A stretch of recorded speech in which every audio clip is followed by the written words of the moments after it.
we've got a uniparty that's gotten really good at dividing people. They have deliberately created polarization to rally the base. And we're fighting back against that. And yet it feels like to me, we as a party fall into this also like sect-driven tribalism. And I'm not saying we shouldn't be pushing for our principles. I get that being the party of principle can make it tricky in some areas, but I have yet to meet a libertarian with whom I don't agree with 90% of their perspectives. And it's like that other 10% is going to drive us apart. So, and then social media is pouring jet fuel on the fire. As a presidential candidate, what would your plan be to unify the party and find a way to focus the energy where we can be productive? Well, here's one of the things that I think can help. First off, it's the way I'm going to be running my campaign. My campaign is not to be the ideological or caucus choice for president. I want to be the choice of the entire Libertarian Party. And so to that end, if you want to work on this campaign, you want to become a volunteer, you want to help out, I really don't care where you're coming from in the party. I just care that you are there to work and that you're there to help be part of a positive aspirational messaging campaign, because I think that's what is really going to break us free and really break through the static of the two parties while they're being so negative at each other. If we put something positive and aspirational in front of the voters, I think that makes a difference. So I really don't care where you're coming from the party if you want to be a part of that campaign and work. And to that end, let's say, maybe you felt like you haven't felt welcome in the party. There's been so much infighting that you felt like you've been put on the outskirts or whatever.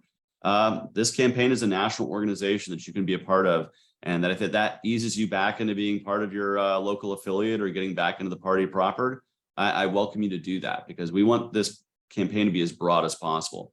My job as a candidate is not to fight the ideological battles that happen inside the party. Those will happen. And, I can have my own personal opinions. I'm mostly going to try to keep that to myself as much as possible, because it is not my job to fight those ideological battles. Those are the people who want to run for internal party offices to do that.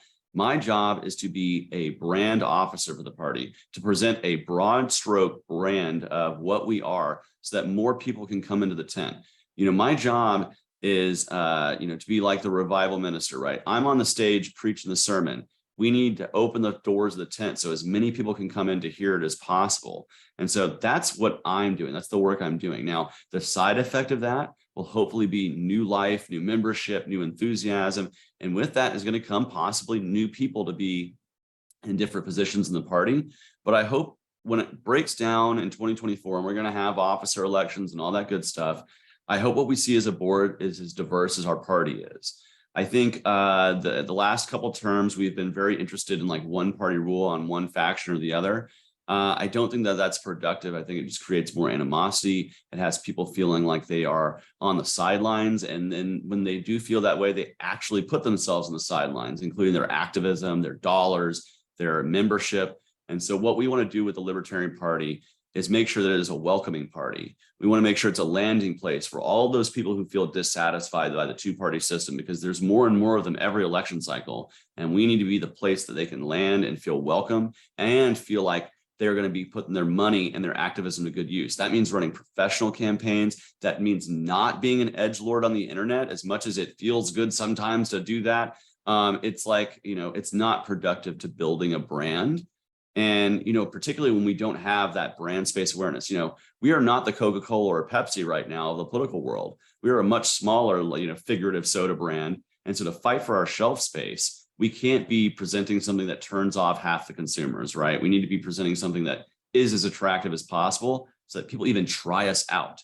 Because if they just see us at face value, like, ugh, I don't like the way that brand looks, they're never going to try the soda, and they're never going to switch from Coke or Pepsi, so to speak. And so I want to, as a candidate, to be presenting that best face forward, bring people in the tent. And if fights happen once you get in here, we're family, and families fight sometimes. But as long as we're respectful of each other and we're not being, guided by, an undue hatred, like real hatred, you're welcome here. The only people I'm not going to welcome are people who are like real haters, people who are straight up like, I don't want hardcore racists in my party. I don't want hardcore misogynists. I don't want hardcore anything like that. Just because, you're free to be that, but I'm free to also say, I don't want that on my brand name. Freedom of association, freedom of disassociation. Yeah, that's kind of how I feel about it. And I think 99.9% of libertarians are great people. We just have small differences of opinion that keep us separated. It's a small vocal minority that really is creating the most division, and reject those voices.